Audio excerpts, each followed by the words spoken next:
Slice co-founder. This time, he's gonna center his attention on the celebration this February, like every year, of Black History Month.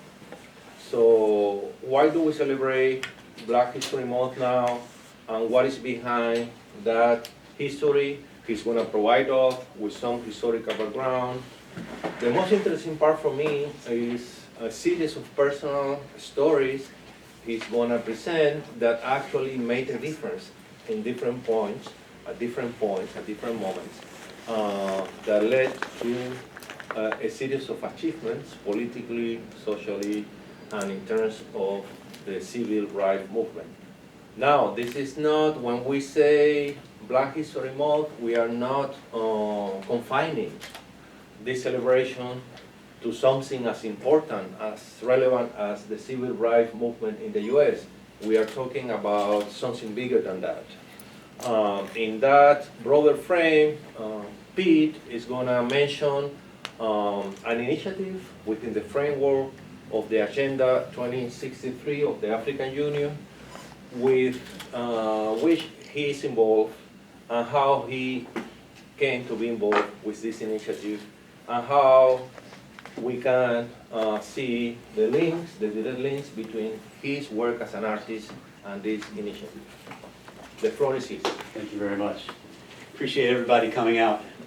It's great to be back, and it's exciting. When I was pulling together this talk, I wanted to make it kind of true to what Black History Month originally was formed to represent and to commemorate. And I'll talk a little bit about that history. And kind of, I'll share with you my thoughts of where I think it might be going. Because I think, like everything, we're no longer in Negro History Week, we're in Black History Month. So there is an evolution, and I think it's going to continue to evolve as things continue to move forward. So I have a presentation here, and let me see.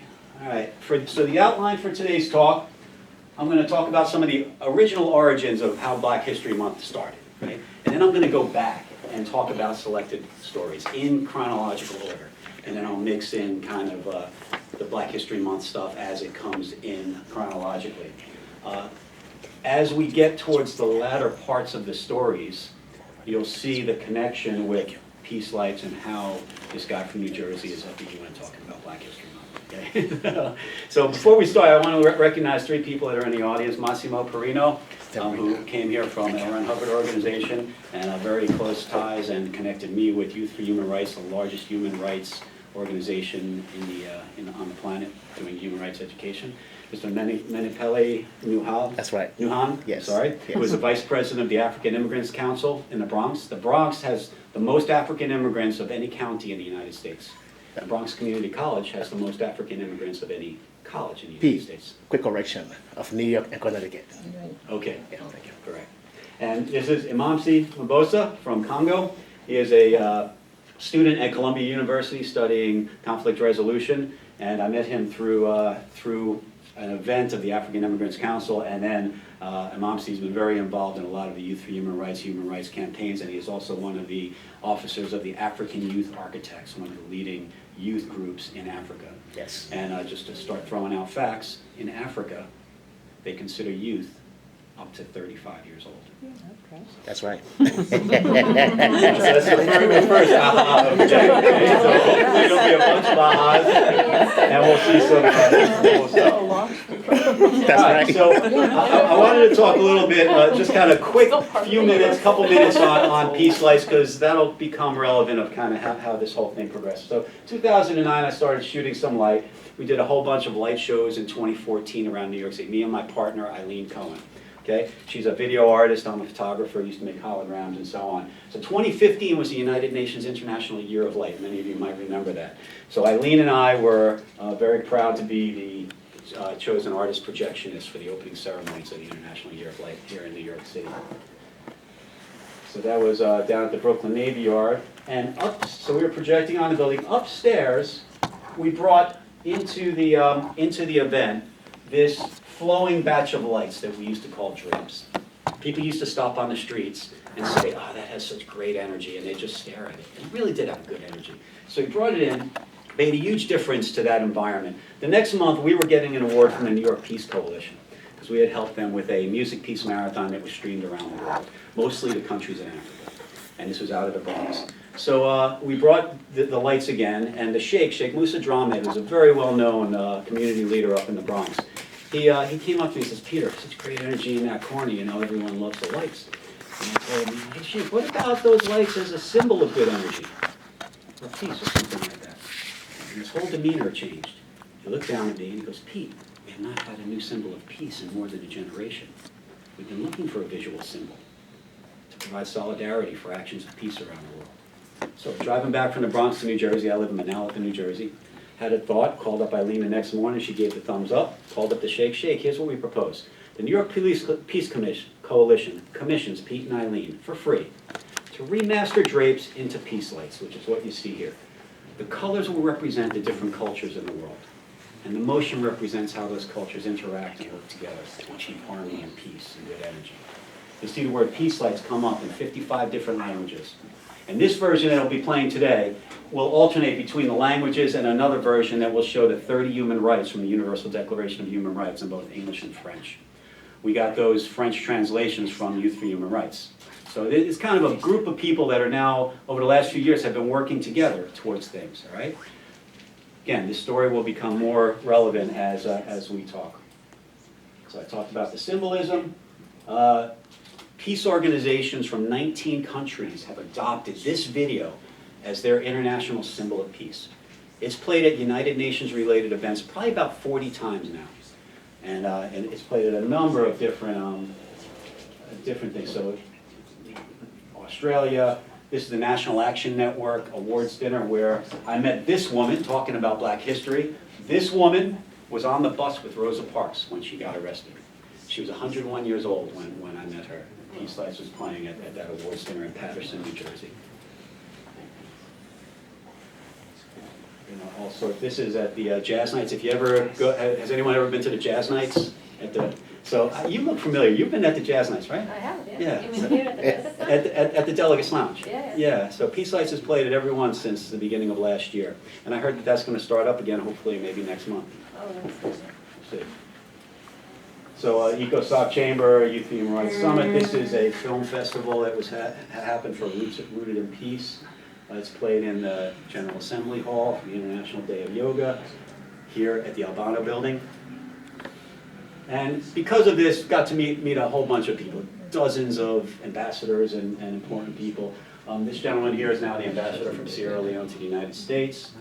Dr. Gordon Tapper, many of you may know, he's now the Secretary General of the United African Congress. He hosted an event a couple weeks ago at the for Interfaith Harmony Week. So Peace Lights is well known at this point. It was endorsed in 2015, as I said.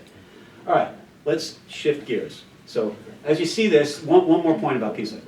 Wherever Peace Lights plays around the world, people are encouraged to project their own thoughts and intents for peace into the lights. So there's this collective energy that kind of goes along with Peace Lights wherever it is, wherever it plays. And it can be felt in a lot of cases. So, Black History Month. Here we are in February, third week in February. Why is Black History Month in February? Does anyone know? Off the top of their head? No. Okay. We celebrate in February here. It's in October in 3 other countries. Those are the only places around the world that celebrate Black History Month. Okay, Ireland, Netherlands, and the UK. So the reason it is here, first of all, let me give you a perspective. Black history. Who are we talking? Who's the audience, right? Because I submit that we think about Black History Month in too limited of a way. You know, it's not just telling stories about, you know, the important people that are relevant to the civil rights movement, but it's really for educating the non-blacks, and it's really for taking that perspective and saying, okay, you know, people were ripped out of Africa as one example, right? That leaves a big hole. You know, what happened there? You know, there's a lot of backwards sort of retrospection and learning that would benefit the world if the definition of what Black History Month was about gets expanded. Right now, it was created to celebrate and remind people about American Black history. Okay? Specifically, so now we got black, let me go back one. So we have about 12.5% of the United States is black. Africans coming from Africa are making up very quickly a larger percentage of the African population here. And in fact, it's quadrupled since 1980, African immigrants in the United States. And most of them are from sub-Saharan Africa. So more than quadrupled since 1980. So it should be known right off the bat that Africa is combined into one region and into one organization called the African Union. 55 nations are in the African Union, 1.4 billion people. It's about 20% of the world. Okay? And there are 6 regions, north, south, east, west, and central, and the diaspora. Now, the diaspora is anyone who's ever left and their families, right? Specifically including the descendants of slaves. Okay? So that's going to become relevant later on in the talk when we talk about some of the actions of some of the people, especially in the 20th century. Negro History Week was founded by the guy who was the second black person to ever get his PhD from Harvard University. Anyone take a guess at the first? A guy named W.E.B. Dubois was the first guy. Carter Woodson was the second person to get his. And now this guy was born in 1875. His parents were emancipated slaves down in Virginia. He had to wait to go to college because they couldn't afford it. So he worked in the coal mines for a few years. And then he went to Berea College, went on after that to Harvard. And like I said, he was the second person. He went on after that to work for most of his career at Howard University, one of the historically black colleges and universities down in D.C., where he became the dean of the school. I'm going to come back to him later. I just wanted to kind of introduce. He said, if race has no history, it has no worthwhile tradition. It becomes a negligible factor in the thought of the world, and it stands in danger of being exterminated. So when he created this in 1926, that was kind of his motivation. You know, he saw that there was no true emphasis on even trying anywhere. He was one of the first people. So slavery's been going on since the 400 years now. And it was only after about 250 years that blacks started to be able to go to colleges up north, right? And he was one of the first people in American history that started documenting African American history, historical records. So a very relevant person here. Why are we in February? Because both Abraham Lincoln on the 12th and Frederick Douglass on the 14th. So that's the reason we should. A lot of people don't know Frederick Douglass. Frederick Douglass, I'm going to tell most of all the stories today will have some lens on transportation. Okay, so that's kind of the theme that I tried to slice this talk about. Frederick Douglass doesn't have a specific transportation-related story, but he was one of the most articulate speakers of the time. And he was a slave, and he escaped, and he came to the north and became a speaker.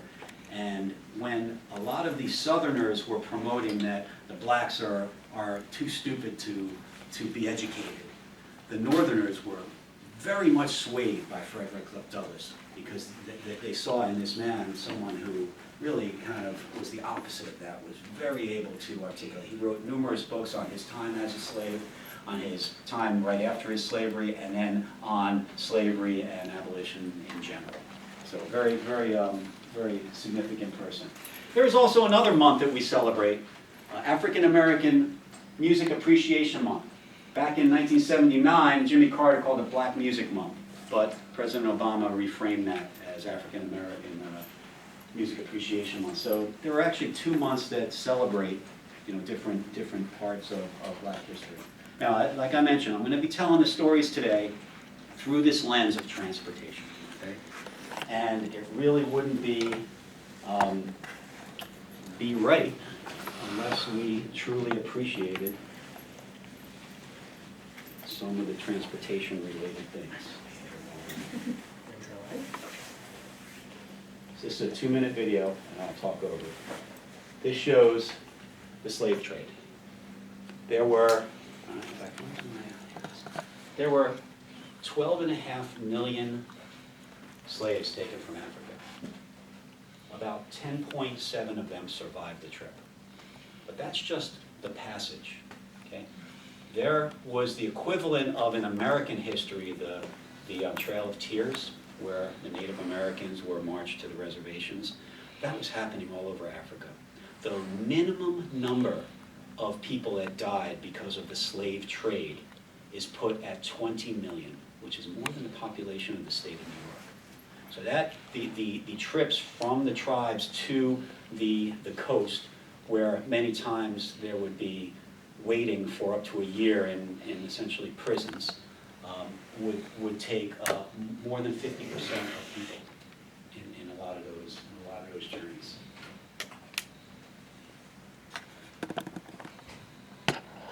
You really get an appreciation for it.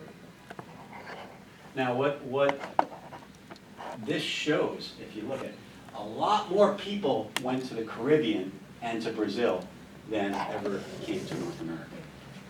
A significant portion. So when we think of kind of Black History Month in terms of American history, that's kind of the first thing I want to point out. You know, Black History Month includes so much of the rest of the world. In fact, the diaspora is, you know, I've seen numbers in the hundreds of millions of people, a couple 100 million people. That's a big percentage of the world, a big percentage of the United States if you think about it like that. And you'll see this goes until it kind of stops. I think we get the idea here, right? It keeps going, then it peters out. Actually, there's an interesting one. In the 1800s, you see a whole bunch of traffic start to cruise up there. But look at all of South America. I never realized that until I saw this. I saw this graph a couple of years ago, for the first time. Let's just watch it then. Okay.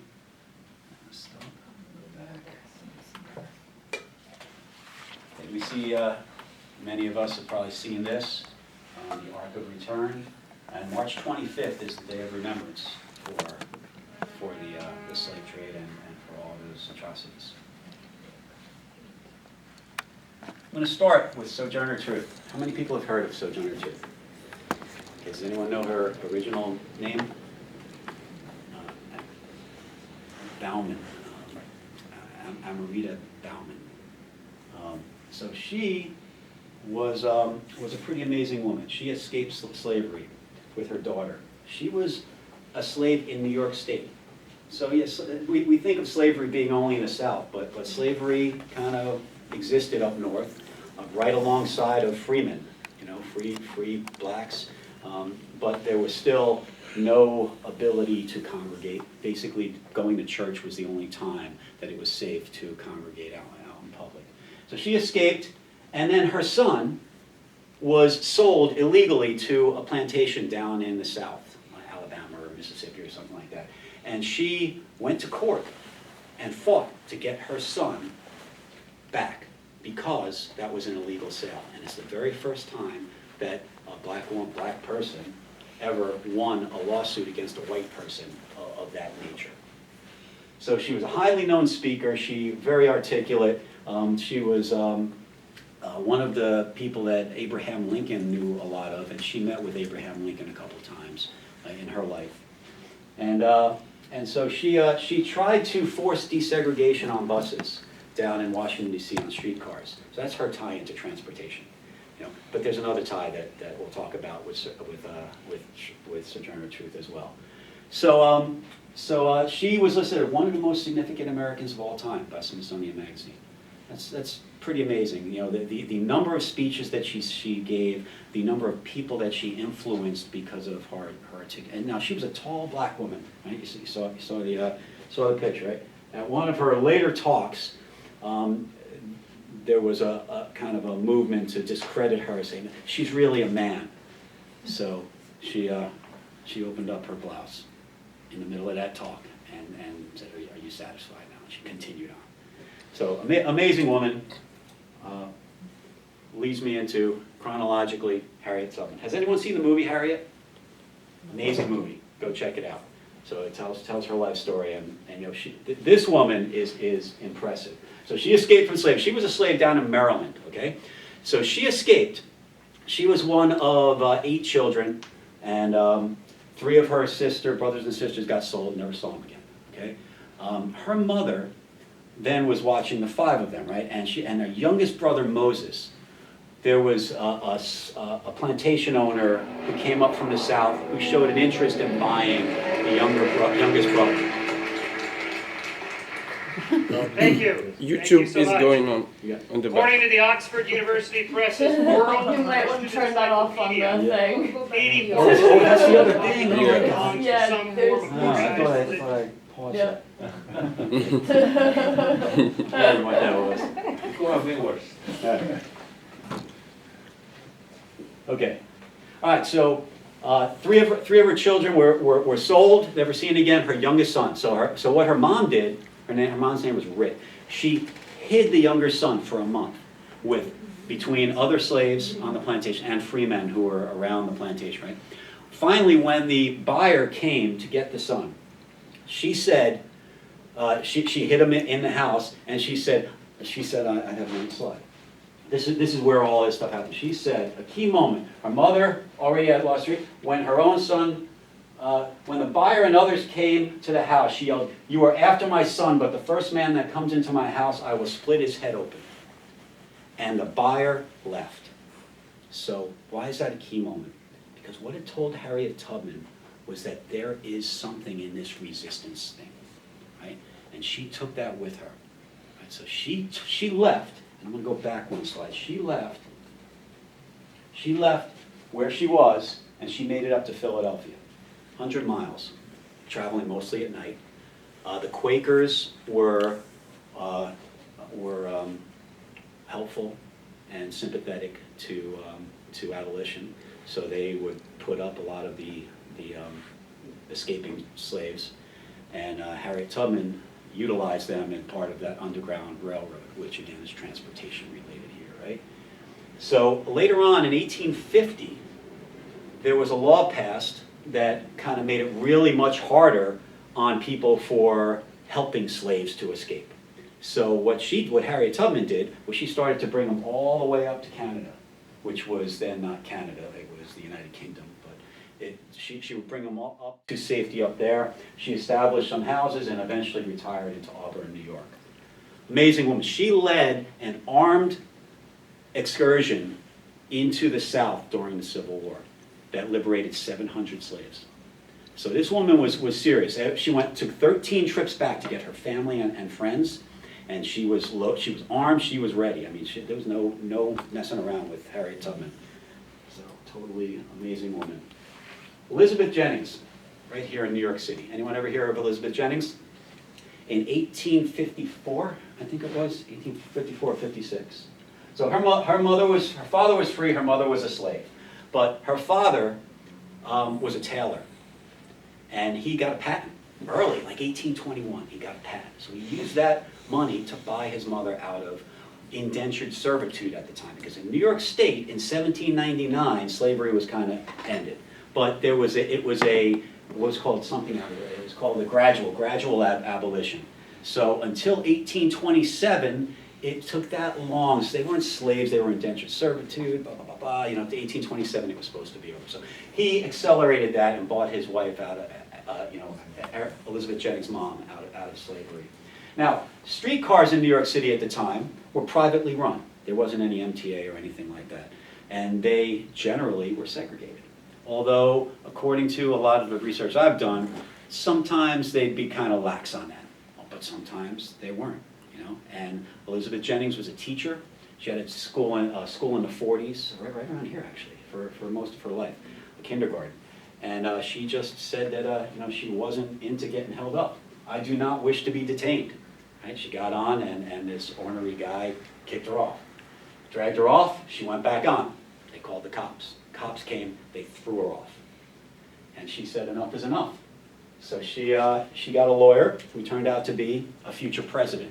Chester A. Arthur was the president of the United States afterwards. He won the case for her, and it took them 10 more years in New York City from when the case went to court to actually make it formal that all the transit in New York City was desegregated. So in 1865 was the first time that all of the transit in New York City, at least, was desegregated. I'm not sure if that extended to New York State, but 1865 was that date. Okay, so that was Elizabeth Jennings. She actually, when she was done here, she moved to Eatontown, New Jersey. And they have celebrations for her in Eatontown as well. In fact, this month they're having a talk next weekend about Elizabeth Jennings at the Eatontown Public Library. W.E.B. Dubois. He was the first guy who got his PhD from Harvard University. Sharp guy. Old guy, too. So born right after slavery, right? And he was alive till the 60s. So he talked about the talented 10th. The 10th of black people that would rise up and argue and convince the rest of society that all that's happening to everybody is not right. Women included, abolition, equal rights, voting, everything. So his kind of original statement was the 10th of us will take care of it.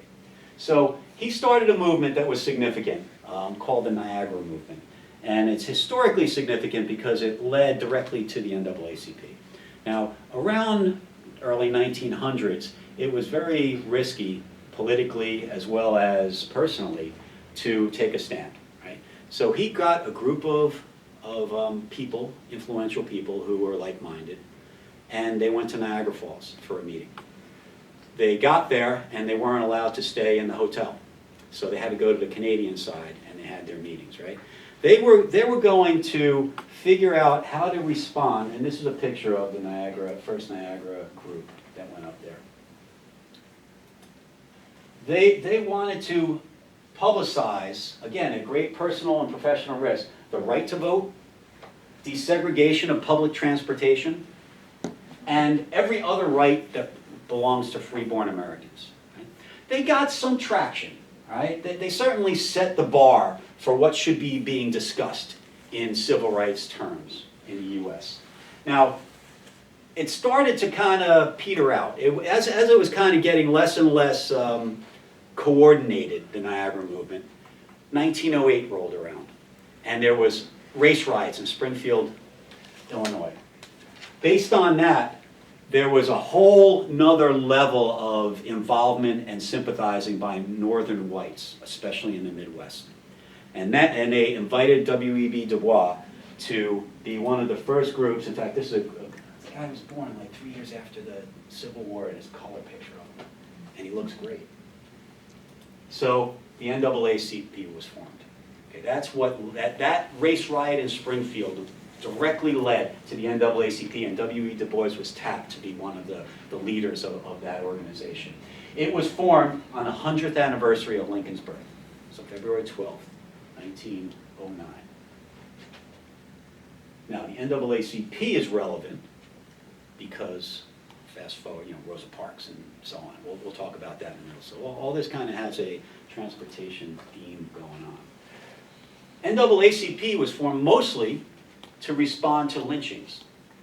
Here's a map of the South only for lynchings. Between the end of the Civil War and 1955, there were 4,000 lynchings in the United States. Now, if we extend that timeline to 1968, there was 4,743. Got two slides on lynchings here, because I was kind of surprised at some of these facts, right? So between 1955 and 1967, so those are years that kind of are relatively recent. I mean, that overlaps with my life, right? There was an average of 62 lynchings per year around the United States. Blacks only accounted for about 73% of lynchings. Turns out the top three reasons were just because there were whites who thought they needed to be kind of kept in line, and there were other reasons, and then there was rape. Those are, if you look it up, those are the three top reasons that are assigned to why blacks were lynched. Whites, on the other hand, helping blacks, being against lynching, or for domestic abuse sort of things. Now there's 79% of the lynchings were in the South, but there was a lot of lynchings out West. And I was kind of surprised at some of the statistics and stuff of that. There were no lynchings at all in these states. Up top, Alaska, Rhode Island, New Hampshire, Massachusetts, Connecticut. Never saw a lynching. No blacks were ever lynched, mostly out West. And there is no political connection between the lynchings out West and the lynchings in the South. Because the lynchings out West were primarily for cattle stealing, murder, stuff like that, and not race-related lynchings. And then more blacks than white in the balance of the states down there. So, you know, don't get me wrong, it was a really bad situation in the South. I'm going to pull up that lynching thing again when I get to Claudette Colvin. I want to talk about Jack Johnson, who happened right around this time. This is 1908. Does anyone know of Jack Johnson? Jack Johnson was the heavyweight champ, colored heavyweight champ of colored boxing division, right? The white guy of the world heavyweight champ was a white guy. No one would box him, right? Just like it took a long time for blacks to get into baseball and all the other sports, right? Boxing was the same, except this guy was the one who broke the barrier, okay? The guy named Jim Jeffries, like the same guy who's on TV now in comedy, Jim Jeffries was the heavyweight champ, wouldn't fight him. He retired. In 1910, the new guy said, "I'll fight you, Jack Johnson," and he lost. And Jack Johnson stayed in that heavyweight title position and defended it until 1915. Now he was very much out there. So 1908 he gets a title bout and wins. I'm sorry, it's 1910. 1910 Jeffries came out of retirement to put him in his place, and he lost. Okay, so this guy actually did a good job. 1912 he was arrested. This is Jack Johnson's connection to transportation. He was arrested for the Mann Act. The Mann Act was put in place to protect white kids from being kidnapped and brought over state lines into prostitution. And the wording on it was so broad that it covered any immoral act, which could be anything. Now the Mann Act was used a lot of times if there was any kind of interstate travel. And I'm going to talk about Claudette Colvin later, but I want to mention one thing. Claudette Colvin her story is down in Alabama, and I talked to her sister, and her sister said that one of the biggest things that Claudette's story did was it didn't just affect Alabama, it affected interstate travel across the whole United States, because that really started the dominoes rolling on equal rights across the state lines. And Jack Johnson got nailed for that. He left the country. Then he came back later, served his 1 year in jail. And the reason that most whites didn't like him, besides winning the title, was that he had a white wife, and before that he had a lot of white girlfriends. And he drove around sports cars, and he was in the face. Back to this timeline, okay? So now, 1915, he started this in Negro History Week in 1926. 1915, right when Jack Johnson was kind of retiring. Carter Woodson was now down at Howard University in DC. The NAACP was starting to get footholds in different cities around the United States. Carter sent a letter to the head of the NAACP in Washington, D.C. and said, you know what you ought to do? You ought to have a central office so that people can come to you and report stuff in. And so you'd have a central place to kind of do things around Washington, D.C. And you should also have, that's one, and secondly, you should have canvassers. They should be going out and seeing how things are and reporting back. This way you'll have a more finger on the pulse sort of situation. W.E.B. Dubois, and while they're canvassing, they could be giving out The Crisis, which was the magazine that W.E.B. Dubois was the editor of. Okay, so this was an NAACP promoted sort of thing. right, to raise awareness and to get everyone involved, right? W.E.B. Dubois added a third thing that he thought. He says, what we should also be doing is we should be taking a list of all the companies that are not treating us fairly, and we should boycott them, right? So things were getting real, right? The head of the NAACP didn't like any of those ideas. He thought it was too political. He thought it would get him in trouble. He thought they were better going under the radar, right? But, and I wanted to read this, okay? I'm going to skip that. No, hold on a second. Skip that. Oops. All right, so what Carter Woodson said was that I would like to be arrested for boycotting. That will bring visibility to what we're talking about. And he was specifically referencing the lawsuits that had worked in the past. Elizabeth Jennings was one of them, right? And, you know, hey, yeah, I would love to get arrested because that will actually show what's going on. So fast forward to 1926. He's established now at Howard University. He starts Negro History Week.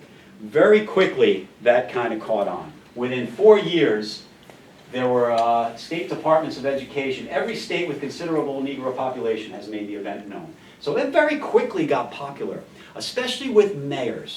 Mayors started rolling out Negro History Week support very quickly all around the United States. Now, mayors have historically been a nexus of getting things done. There is a diaspora NGO right now called the African Renaissance Diaspora Network, being headed up by a guy named Jibril Diallo. Does anyone recognize that name? He was at the UN for about 20-something years here in New York, and then he oversaw all the sports interactions with the Olympics and so on.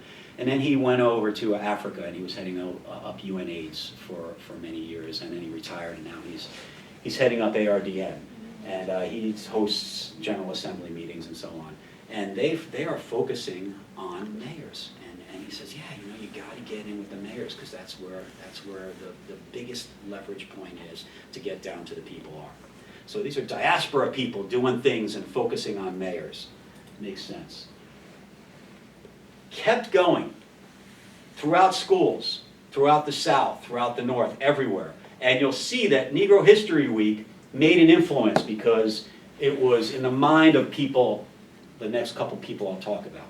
Okay? 1970 at Kent State University, 3 months before the shootings at Kent State, the Black United students and the Black teachers, educators, decided to make it a whole month.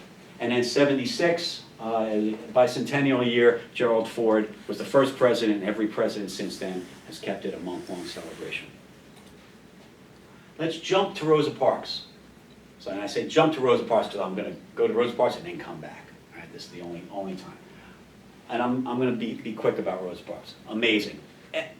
In this journey of peace lights and all this stuff I'm doing with the African Union and the people I meet from all over the world, everyone knows Rosa Parks.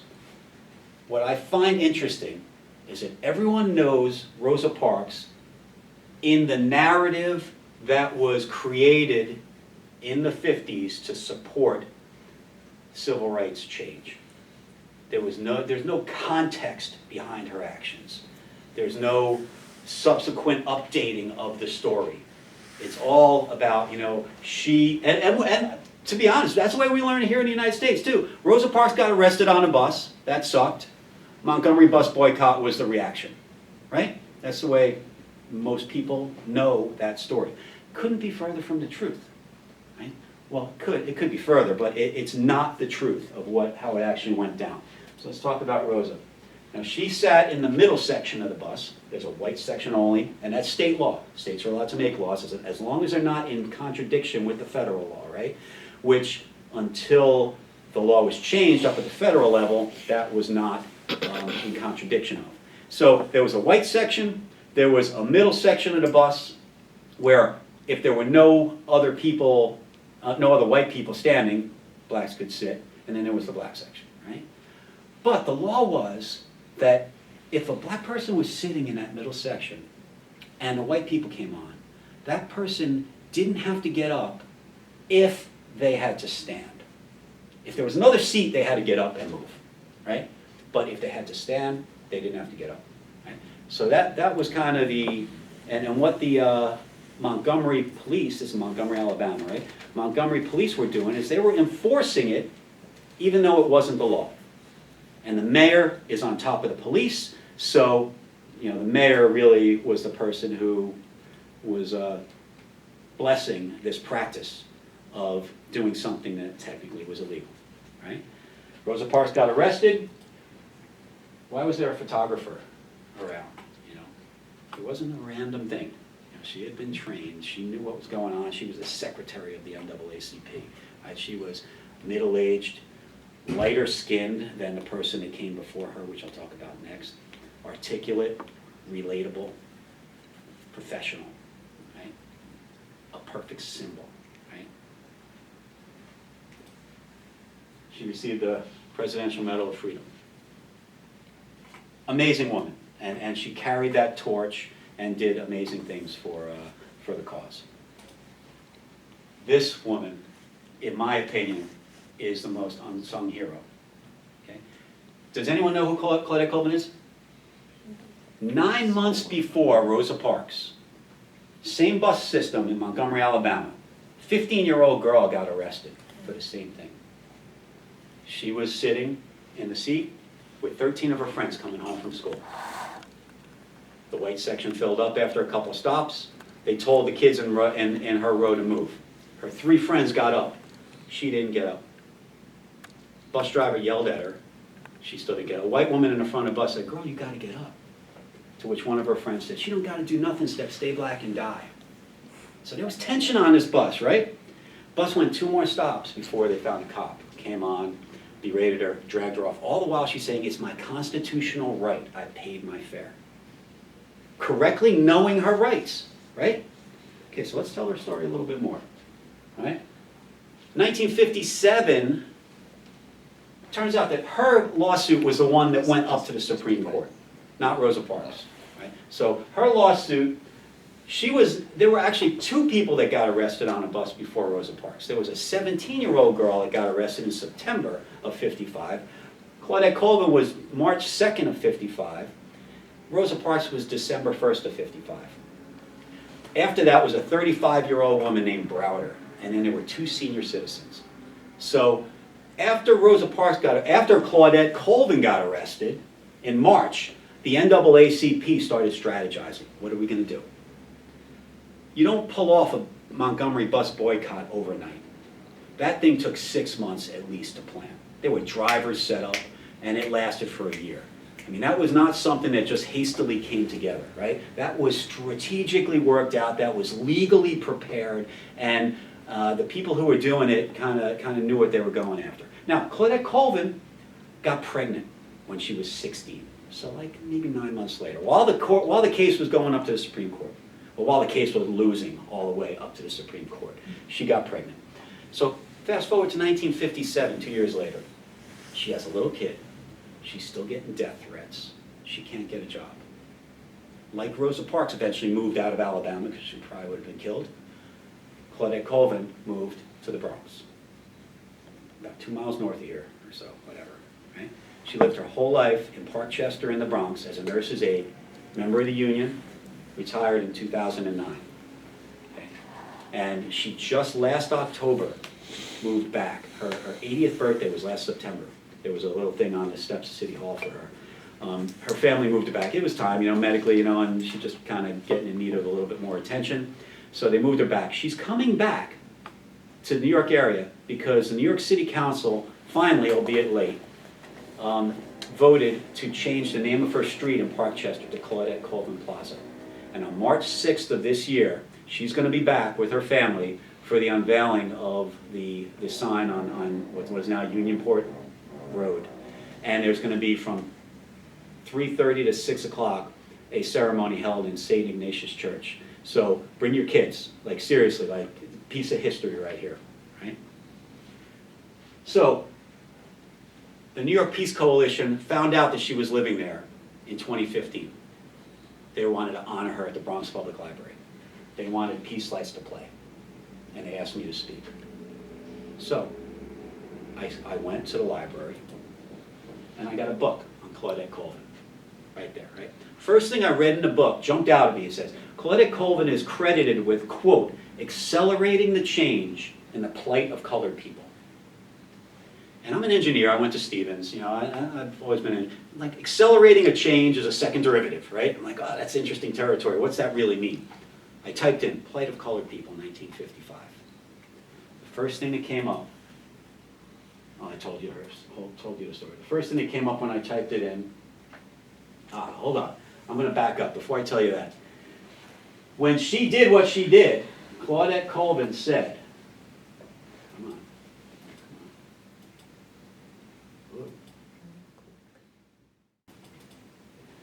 And sorry about this. Technology sometimes change. Claudette Colvin, emboldened by her history lessons, which happened in February, right? This is March 2nd, right? Refused. My head was just too full of black history. Carter Woodson, thumbs up, man. If he didn't do what he did, that's an impact, right? She stated, it was like Sojourner II, one side pushing me down, and Harriet Tubman was on the other shoulder. I couldn't get up. So these women and these stories and these actions by these people throughout history kind of culminate and build upon each other, right? When I typed in plight of colored people in 1955, that's where this graph came up. Right? And if you look at where Montgomery, Alabama is, there's no shortage of stuff going on lynching-wise there, right? I had an epiphany when I saw that. Getting ready for that talk to honor her in 4 years ago, right? I said, you could say that the plight of colored people in 1955 could be measured in deaths per day. Right? Totally legitimate, right? Deaths per day. Now, eventually, that went down. The exact numbers, exact times don't really matter, right? For this. If she accelerated the timeline in the plight of colored people, it means she pushed that curve to the left. And by doing so, there are now people who are no longer under the curve. And those people represent literally lives saved. So this 15-year-old girl, by knowing her rights, by doing what she did, which was a very ballsy thing to do, she lived in an area that was called Kings Hill, that was near the main highway. And it was not uncommon for a Klansman or anyone else to kind of take a quick jaunt off the highway, light up some stuff, shoot into windows, whatever, and then be back and be gone, right? So the night she got arrested and afterwards, people were out on their front porches with guns and shotguns and ready to protect. You know, it was a big deal, right? She literally saved lives because of that. Now, I kept reading in the book, and I became, how did she know her rights? Because if she didn't know her rights, she was just being a troublemaker, just standing up against it, right? But she knew specifically, it's my constitutional right, I know the law, I know I don't have to get up because I can't sit down. No, I'm not getting up, and I paid my fare, right? Turns out that her teacher, this is Geraldine Nesbitt, her English teacher, took time out of teaching English to teach about the Constitution, Articles of Confederation, and Magna Carta. Give them role models like the first 5 kids who went to desegregated schools, 6 kids, right? At 53, Brown versus Board of Education. 54, went up to the Supreme Court. Thurgood Marshall took that up. He became a Supreme Court justice. I actually remember telling his story to Thurgood Marshall Jr. over at the Ford Foundation, because I had just spoken at the UN, and that night there was an event at the Ford Foundation. So I got to meet Thurgood Marshall Jr. and tell him, I just said your father's name today at the UN. So if you say totally legitimately that Claudette Colvin literally saved lives, which when you tell a story this way, no one disagrees with, right? You can expand that and say that Mrs. Geraldine Nesbitt, by empowering her and teaching her and her classmates their rights, literally saved lives. You can take that one more step and say that what she taught the class is what made the difference. And what she taught the class would fall under the umbrella of, not fully defined, but fall under the umbrella of peace education. So, at the end of this talk, where I spoke in the Bronx, someone came up to me and said, Peter, no one's ever told her story that way. Would you mind telling that story to the ambassador from the African Union to the United Nations? I was like, sure. You know, honestly not thinking it was going to happen. You know, there's stuff, you know, gets said all the time, right? Followed up. 2 weeks later, I'm walking into the AU to meet with the Ambassador for Peace and Security, right? And I had done a little bit of homework by then. I knew that the African Union was, let me just get past here. So peace lights went off in the state as a symbol of peace and art, right? And then this whole another direction that I've gotten involved in kind of spawned out of that conversation. Learning from the past and applying from the future. Before I went in to meet the ambassador, you got to learn about what you're talking about, right? You don't just go in to meet an ambassador, right. not do your homework, right? So I learned about this slide that I put up before, right? That the 6 regions, the diaspora includes descendants of slaves. When I went into him, I said, here's Claudette Colvin's story. I said, now since the diaspora is a region of the African Union, wouldn't it be appropriate for the diaspora to bring up a motion to the African Union to honor this woman while she's still alive? She's living a couple miles north of here. I said, you know, everyone knows Rosa Parks, but I submit that it's Claudette Colvin's story that's more appropriate today than even Rosa Parks, because standing up for your human rights is at the cornerstone of making things better, right? And he was moved. You know, he's like, wow, you know.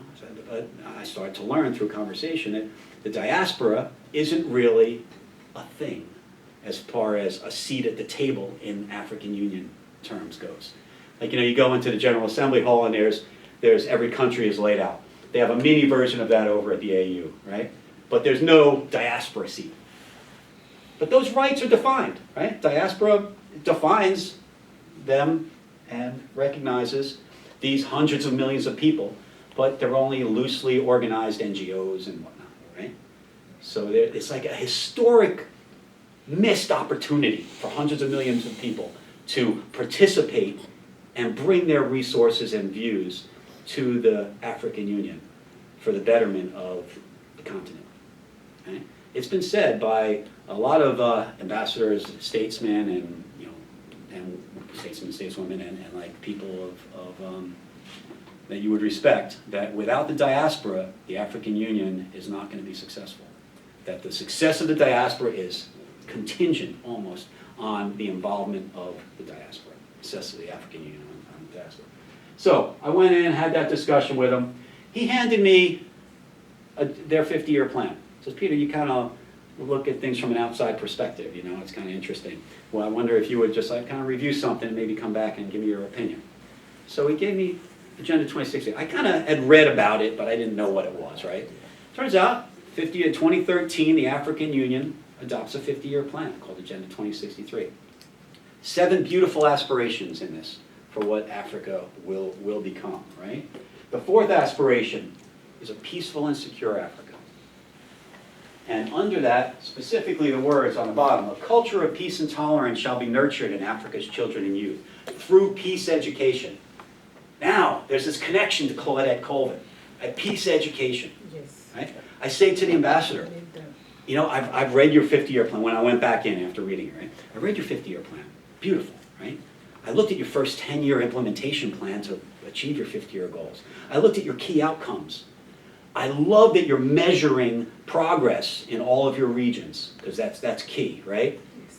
But I see nothing about peace education. Hmm. You got 1.4 billion people. 60% of the population of Africa is under the age of 30. Yes.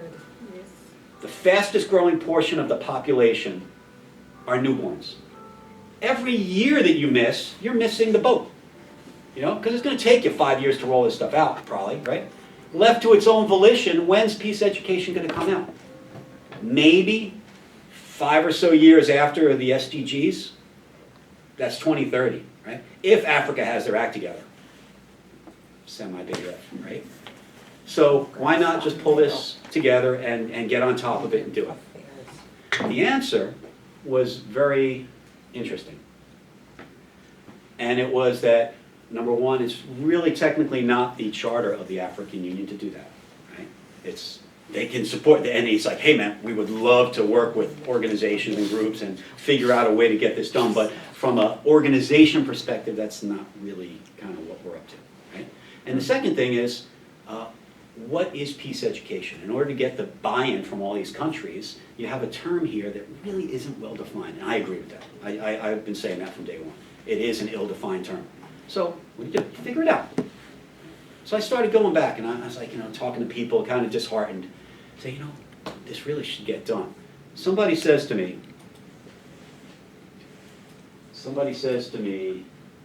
so I talked through this. There's all sorts of, there's no peace education mentioned. It's not going to happen until after the SDG. Why no plan for peace education? It was amazing that they got assigned in the first place. And what is peace education? So I started looking, and I said, there are Pan-African groups out there. This should be able to be dealt with, right? In a Pan-African way. I'm hearing a lot of Pan-Africanism, right? That sounds like a good story, right? It sounds like it makes sense, right? From an outsider's perspective, right? So if there's all these Pan-African groups, can't someone in education figure out what's going on? So someone says to me, you must talk with Mamadou. I said, Chairman Sheikh Moussa Dramé again. Peter, you're in this piece, you must talk to Mamadou. He's in Senegal. Look him up. He's a Facebook friend of mine. So I get onto Facebook, look him up. 7 Mamadou friends, find the guy from Senegal, send him a message. Hey, I'm thinking about proposing to the ambassador that they adopt another strategic development goal around peace education. And maybe that can be the catalyst for actually making it happen and being measured, right? That's just kind of initial thinking, right? He comes back with 5 pages in French. So we go back and forth, English, French, Google Translate for a couple months before I realized that the guy actually speaks English, he just doesn't write English, right? Then we got on a FaceTime. Turns out that Dr. Mamadou Dramé, professor of Cheikh Anta Diop University in Dakar, has chaired Pan-African curriculum development working groups. They exist. Holy cow, Mr. Ambassador, you have the means to solve your own problem here. That's when the discussion, well, it's not our charter, kind of, it's better if that kind of happens and we support it rather than us leading it. I get that, right? So how would you do it? So I said, have you ever done it this big? He said, no, we've done regions and stuff, but it was for all of Africa. I go, well, how would you do it? How do you do a Pan-African curriculum development group around this noble cause, which is already in the 50-year plan? The only place in the world that mentions this in any sort of long-term plan. Like, well, you do some pre-work, and then you have a first meeting, say in South Africa. You bring 2 delegates from every country, and you do A, B, C, D, and E. They show up prepared to do it. Then, 9 months later, you have a second meeting, say in Morocco. In between, you're doing all these things, and you do F, G, H, I, and J at the second meeting. You're talking about things, you're bringing it forward, and then you do the same thing 9 months later. You say Addis, you bring people to Addis, and you're doing in between, and you do these things, and then you ratify, and you have a definition of what you're talking about, and then you have a primary and a secondary curriculum. About 2 years. Done. So I'm like, oh, how much would you have to pay these people?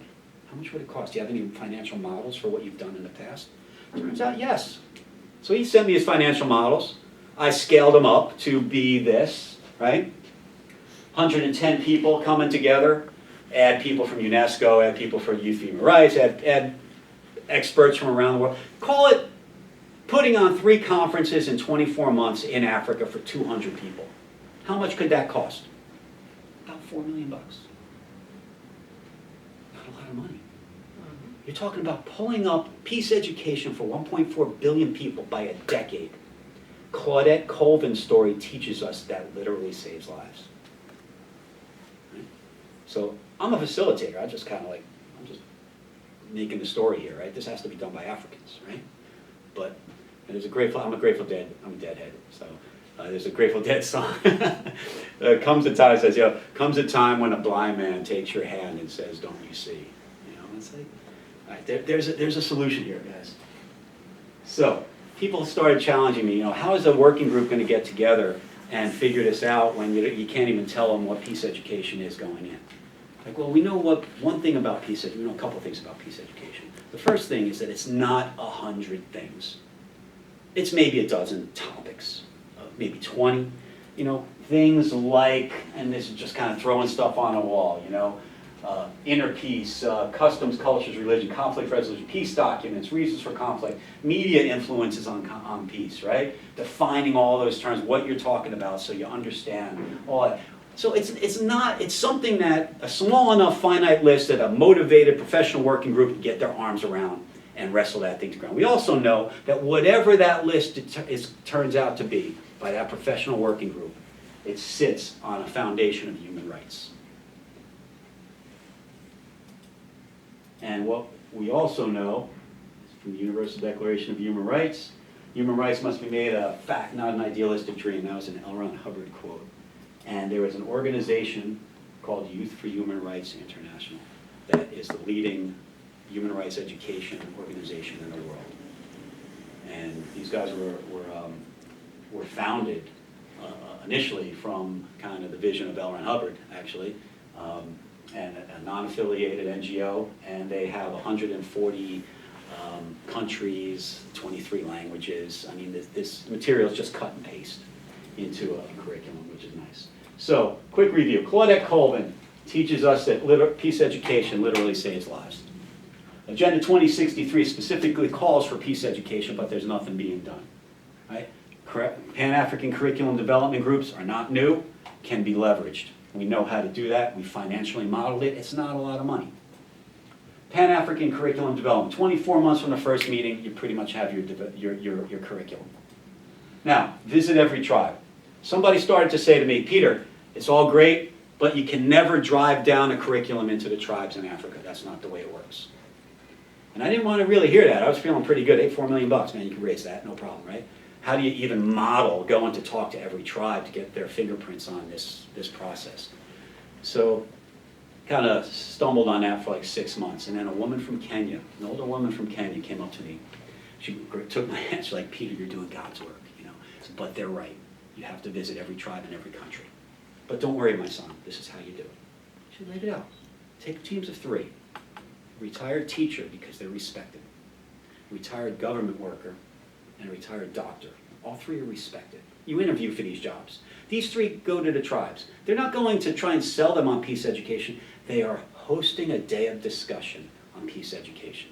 And importantly, they're bringing with them food and drink, which will ensure that the elders will come. It'll be taken seriously. These meetings get set up through the women's and children's coordinators in the tribes. And every tribe in every country in Africa have these 2 people.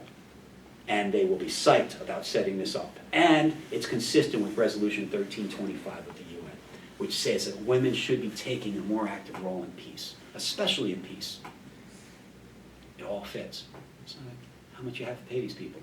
Yeah. How would you get them around all these countries? You know, there's over 200 tribes in Nigeria. You're going to need more than 2 teams of 3. That's right. There's 13 languages Statistics. in Namibia. You're going to need 13 interpreters, right?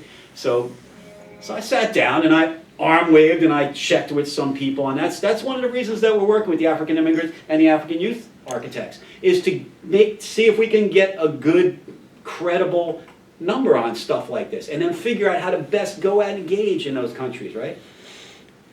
About $8.5 million. So now, you don't have to hit every single country at once. They're going to go in waves, right? There's going to be A countries, B countries, and C countries. C countries have bigger problems right now, right? A countries are the ones that people are going to follow. The Nigerias, Kenya, Ghana, South Africa. You know, there's 10 or so. Then there's a group that, and everyone loves the idea. It's not like anyone objects to this, right? It just has to be facilitated. That's right. So now you're at 4 million, 8.5 million, but call it 12.5 million. Call it 15. Call it $20 million. Pull up peace education for 1.4 billion people. By 2050, the African Union is going to have more people in the working group than China and most of Asia. And they're sitting on all those resources, right? So this is something that really should happen. Kind of peace lights, Claudette Colvin, Sojourner II, Harriet Tubman, Rosa Parks. Claudette Colvin influenced by Black History Month, right? Carter Woodson, W.E.B. Du Bois. All of this stuff kind of plays together. And we're sitting here kind of learning about how the diaspora can not only learn the history of, which is American history, which is everyone's history, right? But also learn about what's going on in the rest of the world, especially back on the continent. That's right. So let's, education is the passport to the future. The future belongs to those who prepare for it. It's part of preparation. I just see myself as a facilitator. So, peace education is achievable by about 2025, again, a decade ahead. The idea being save lives. That's why Project Peace Lights. Peace Lights is just a piece of art. Project Peace Lights is now, as of 2 weeks ago, a 501c3, officially formed NGO, specifically with the mission to accelerate peace education globally, initially in the African Union.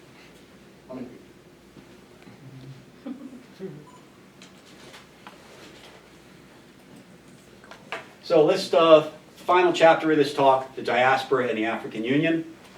Kind of put a bow on it. I mentioned media influences. And we see a lot of that in the United States, right? A lot of stuff going on, media influencing opinion and whatnot, okay?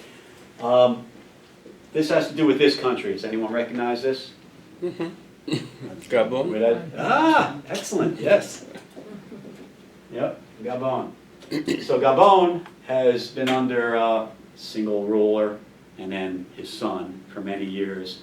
And the diaspora started to get involved and started to realize that tweeting and through social media, they were able to get a finger on what was going on in the country and feedback and get input and so on. And when the elections came up, they were behind, hey, make sure you send us pictures of all the voting locations, and we're going to help to try and make sure that it's a legit election and so on and so forth. And then all of a sudden, it hit the fan. Right? Helicopters attacked the other guy's headquarters. Internet went down. Country's offline for 4 days. Turns out that the last remaining section of the country hadn't reported in. And 4 days later, when they did, something like 99.9% of the people had voted 95% for the incumbent, right? And it swayed the election. Right? And that created a big involvement by the diaspora and everywhere else, because there was this connection through social media. Right? This is not a political statement at all, just a statement of the fact that an impact is now able to be made and realized quickly in different parts of the world. And there are going to be people in different parts of the world that are going to be kind of fearful of the diaspora involvement in the activities, but it's an example. RGB symbol of Pan-Africanism. Does anyone know what the symbolism, just like the symbolism of peace lights is for the cultures of the world, does anyone know the symbolism of the 3 colors of the Pan-African flag? I think pretty is, much, yeah. Okay. So, Pretty much red is like the blood, symbolize the blood, those who fought for, to be free from colonialism and then for African independence. But I'm not so sure about black. The green is for the land. For the land. Okay, And yeah. the black is for the people. Black is for the people, which is a difference from the Jamaican flag. Yeah, I The know. Jamaican flag is for the suffering, represents the suffering of the people. But in this flag, the black represents the people. And you just mentioned that, and I realized while you mentioned the diaspora, you don't mention the Caribbean. And I'm wondering why, since we have so much great influence on the American population and the whole thing about slavery with Marcus Garvey. Absolutely, and if you saw in that video, so many of those ships went And to. so many of us who did not face slavery, who ran away and formed our own groups that were not enslaved but were brought there. And in general, that's not a topic that is That is part of spoken American about. history that was Exactly. under Black History Month, right? So that comes down to my point. Black History Month has to evolve, because if there is not only a United States collective unity that is to come out of Black History Month, it needs to include the other populations of the diaspora around the world, especially the ones that are close. I mean, I think that the Caribbean is more it's easier to touch than the South America, right? Obviously. Yeah. But I also think there was a concerted effort made to not teach Black Americans their true history. While we go all out, we want to hear everything. However, we know that, what's his name? Christopher Columbus did not discover Jamaica. We have that written, it's in our music. We know that. We don't buy into that. We don't celebrate it either. We know he didn't do anything. He's a thief, a liar, a murderer, that's how we view him. So the thing that when I came here first and learned what they knew, I was shocked because our history is blunt to the point. We know exactly what took place. So a lot of times when people look at our beliefs and how we feel about things, they're like, oh, they're so serious about it. Yes, we are. We take our history seriously, unlike Black Americans who tend to just sort of laissez-faire. We don't. We take it seriously. We don't forget about it. We teach it over and over. So it doesn't matter how many thousands of years going to pass, the children coming up know where we have been and how far we are coming.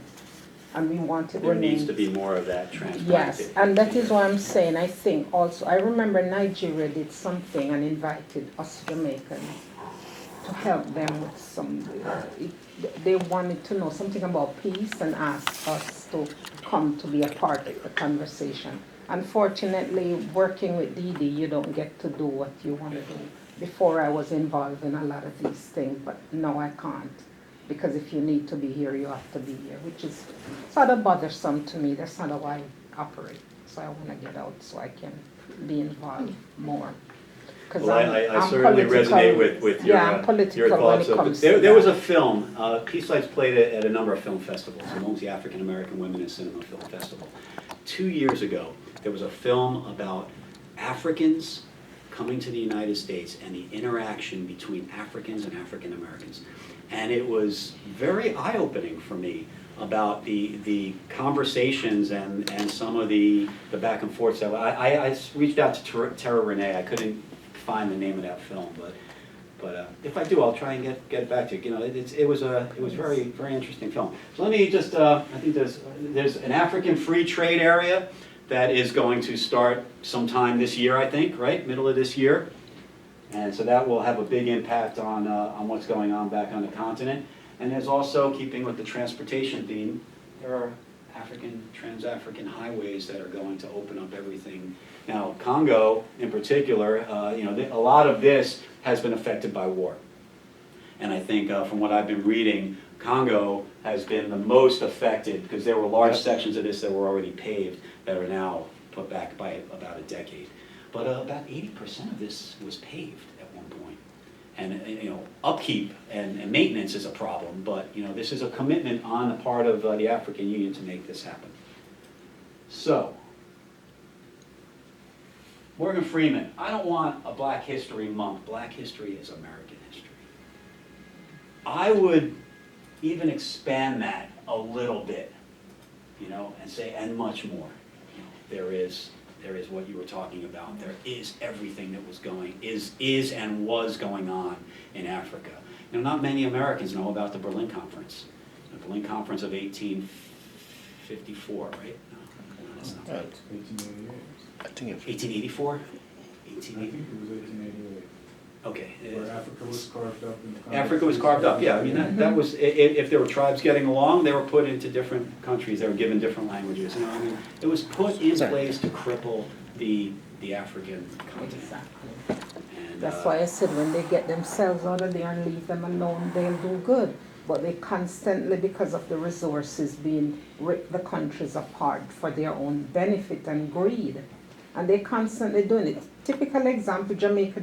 They forced Jamaica into IMF. I won't get into the political side of that, and I can't get into certain things that I know since I was a child, growing up and watching the whole thing. Let me stop there, politically. But Jamaica just got out of IMF November last year, but yet Pompeo traveled to Jamaica, want us to be involved in South America. It's none of our business. But these are the things that they do from time to time and get us involved in things so we shouldn't be involved in. People should know more about these issues. Exactly. And that's kind of what I would like to leave you with. I agree with Morgan Freeman that it should be more than just a month. And that's it. Thank you very much. Really appreciate it.